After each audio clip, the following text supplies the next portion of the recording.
My name's Kayla and yours is Abby. Une poupée qui répond lorsqu'on lui pose une question.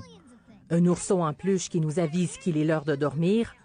Un chien qui obéit à nos ordres. Les parents peuvent utiliser des applications pour connecter les jouets à l'Internet, puis ça donne à l'enfant la possibilité d'interagir avec le jouet. Il répète tout ce que tu lui dis.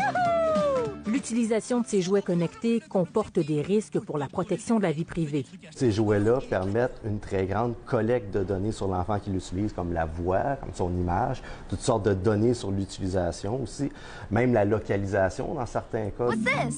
The Eiffel Tower in France. En 2017, une agence fédérale allemande a conseillé aux parents de détruire la poupée My Friend Kayla, jugeant que le périphérique Bluetooth permettait à un pirate d'écouter et d'entrer en communication avec l'enfant. Un pirate pourrait télécharger toutes ces données-là et les utiliser à toutes sortes d'autres fins, à des fins par exemple de vol d'identité. Il y a aussi le marketing. Le fabricant peut cibler des publicités vers les cellulaires des parents. Si vous possédez un de ces jouets, voici quelques règles de sécurité à suivre. Modifier le nom d'utilisateur, modifier le nom de passe, surveiller les enfants pendant qu'ils jouent avec le jouet et aussi, après une séance de jeu, de déconnecter le jouet. Même quand c'est un jeu d'enfant, la vigilance demeure de mise. Ici Valérie Michaëla-Bain, Radio-Canada, Montréal. Et si pour Noël, ce cadeau, un petit robot à l'air inoffensif, se transformait en espion au milieu de votre salon? J'ai des informations sur toi. Vous n'y croyez pas?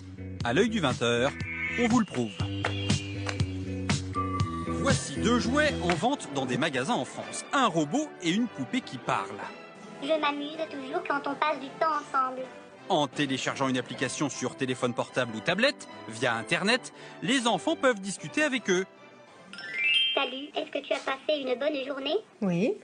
Le problème, c'est que ces applications qui permettent de discuter avec cette poupée ou avec ce robot ne sont pas sécurisées. Tout le monde peut les télécharger.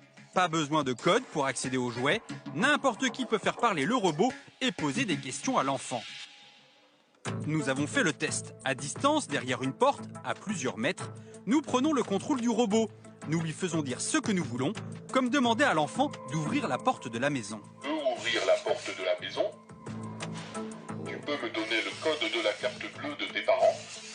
Nous avons même réussi à enregistrer à leur insu les conversations des utilisateurs lorsqu'ils sont près de la poupée. Voici la conversation. Tu veux que cette info reste confidentielle? Non, mais c'est entre toi et moi. Et voici l'enregistrement. Et tu veux que cette info reste confidentielle? Non, mais c'est entre toi et moi. Ouais. La CNIL, la Commission nationale informatique et liberté, pointe l'absence de sécurisation et le non-respect de la vie privée. C'est comme si on pouvait installer un micro chez vous sans que vous en ayez conscience. C'est typiquement un objet espion au cœur de votre foyer. Donc c'est en ça le risque principal. La CNIL constate aussi que l'entreprise qui commercialise ces jouets collecte et traite, sans informer l'utilisateur, des données personnelles sur les enfants. Leur voix, leur conversation, mais aussi au moment où ils remplissent ce formulaire, leur glace préférée, le nom de leur école et même le lieu où ils habitent. Et je sais que toi t'aimes le violet. Comment elle sait ça? Because found myself a cheerleader.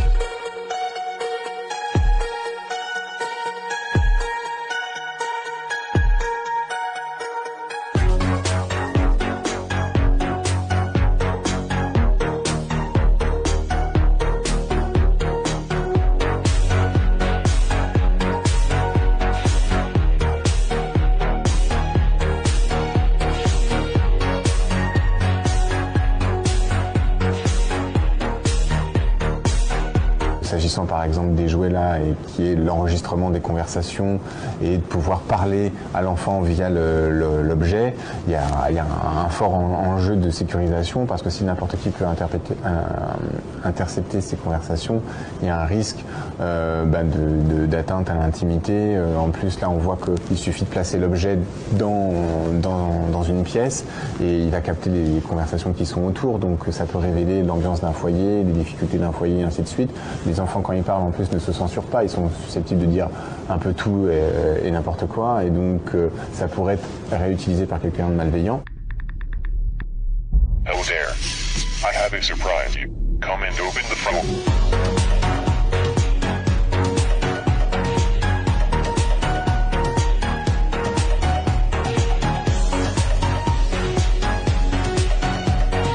fonctionne avec une application, donc vous avez des conditions générales et un site derrière ou une application que vous allez pouvoir déjà regarder ça, peut-être les avis, commentaires d'autres utilisateurs.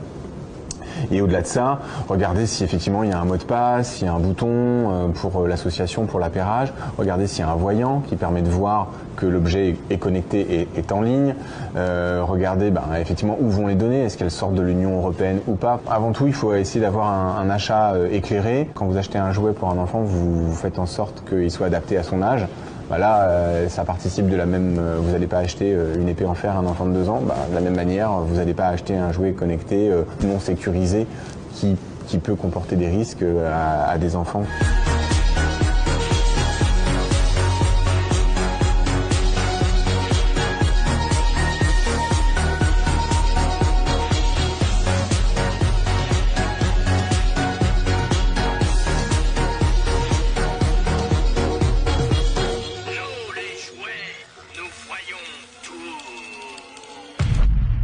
Le fabricant de jouets Mattel vient d'annoncer une nouvelle Barbie connectée à Internet qui peut avoir des conversations interactives avec ses utilisateurs. Toutefois, les défenseurs du droit à la vie privée craignent que cette poupée permette à Mattel ou quiconque ayant accès à leur serveur d'espionner les enfants. La poupée, nommée Hello Barbie, utilise une technologie développée par l'entreprise ToyTalk.